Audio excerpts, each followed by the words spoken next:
Sobat Fresh Juice, selamat pagi. Berjumpa kembali dalam Renungan Daily Fresh Juice edisi OMK bersama saya, Anastasia Nona, member OMK DFJ Fellowship 12 yang berasal dari Paroki Santo Yosef Pelindung Pekerja Manado. Sebentar lagi kita akan mendengarkan Renungan Daily Fresh Juice edisi Sabtu 20 Januari 2024 bersama Kak Ria Angelia Wibisono selaku admin DFJ Fellowship 4 dan juga pewarta OMK DFJ dari Jakarta. Selamat mendengarkan.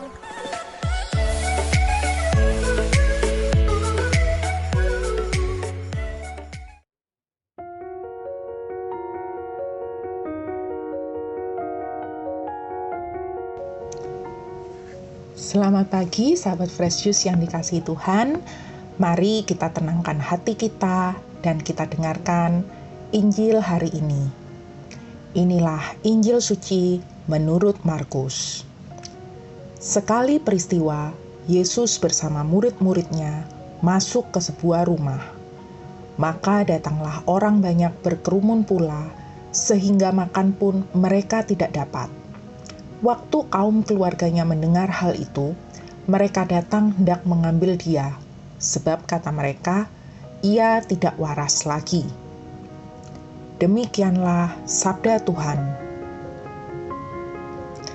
Hal yang sudah biasa terjadi seringkali dianggap sebagai suatu kewajaran dan kepantasan. Bagi sanak saudara Yesus, yang wajar dan pantas adalah Yesus meneruskan karya Yosef ayahnya, yaitu menjadi tukang kayu. Maka ketika Yesus malah sibuk mengajar, menyembuhkan orang sakit, mengusir setan, dan itu dilakukannya sampai lupa makan, kaum keluarganya mengatakan bahwa ia tidak waras lagi. Apalagi kerja berat Yesus yang tanpa istirahat itu tidak ada imbalan atau jenjang karirnya.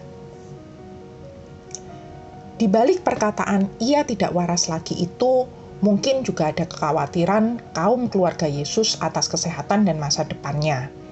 Mungkin mereka berharap bahwa dengan perkataan itu, orang banyak akan meninggalkan Yesus sehingga ia bisa beristirahat lalu perlahan berpikir kembali tentang pelayanannya, meninggalkannya dan memulai karir yang wajar dan pantas menurut kebiasaan keluarganya. Padahal kewajaran dan kepantasan menurut kebiasaan keluarga itu bertentangan dengan rancangan keselamatan Allah. Sahabat Fresh Juice yang terkasih, pemikiran kita sebagai manusia sangat mungkin berbeda dengan rancangan Allah atas hidup kita.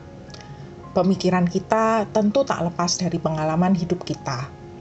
Bisa jadi pengalaman buruk dan berulang dalam kehidupan, lantas kita anggap sebagai kewajaran, dan itu mematahkan harapan kita akan masa depan yang lebih baik. Misalnya, ketika melihat pernikahan orang tua kita bermasalah, kita merasa memang begitulah adanya sebuah pernikahan, sehingga kita memutuskan untuk tidak menikah. Apalagi ketika hari-hari ini kita banyak mendengar berita perselingkuhan. Lebih parah lagi jika kita sendiri pernah merasakan sakitnya dikhianati. Kita makin sulit untuk percaya bahwa orang yang setia pada pasangan itu masih ada di zaman ini. Padahal keyakinan kita akan suatu hal sangat mempengaruhi tindakan kita yang pada akhirnya berdampak pada hasil yang akan kita dapatkan. Fenomena ini disebut self-fulfilling prophecy, nubuat yang kita penuhi sendiri. Kembali ke contoh di atas. Ketika kita sudah punya anggapan tidak ada orang yang setia. Ketika kita menjalin hubungan, kita jadi mudah curiga dan posesif.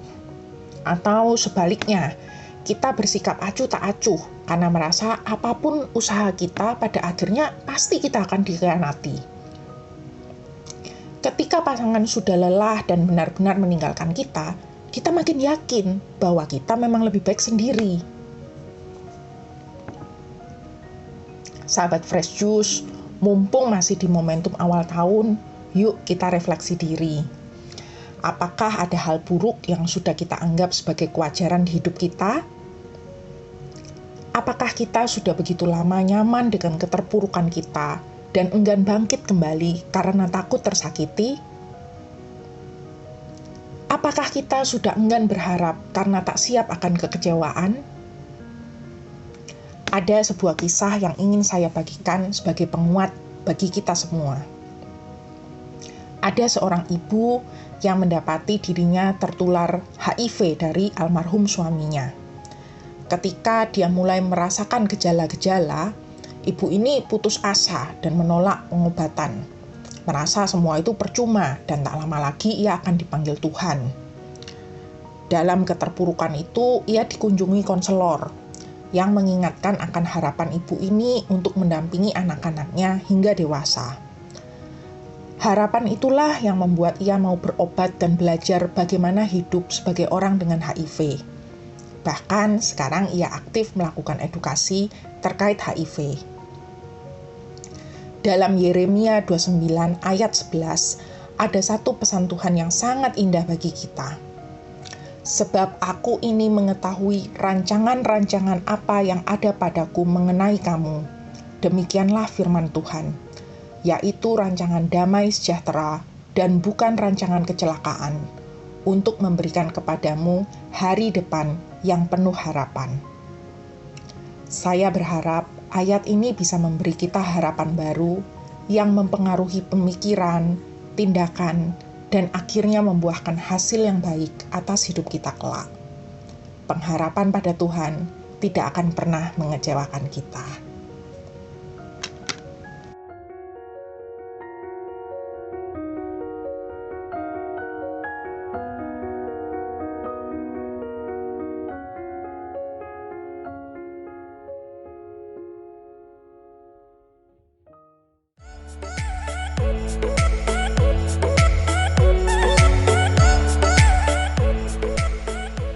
Terima kasih banyak Karya untuk renungannya hari ini.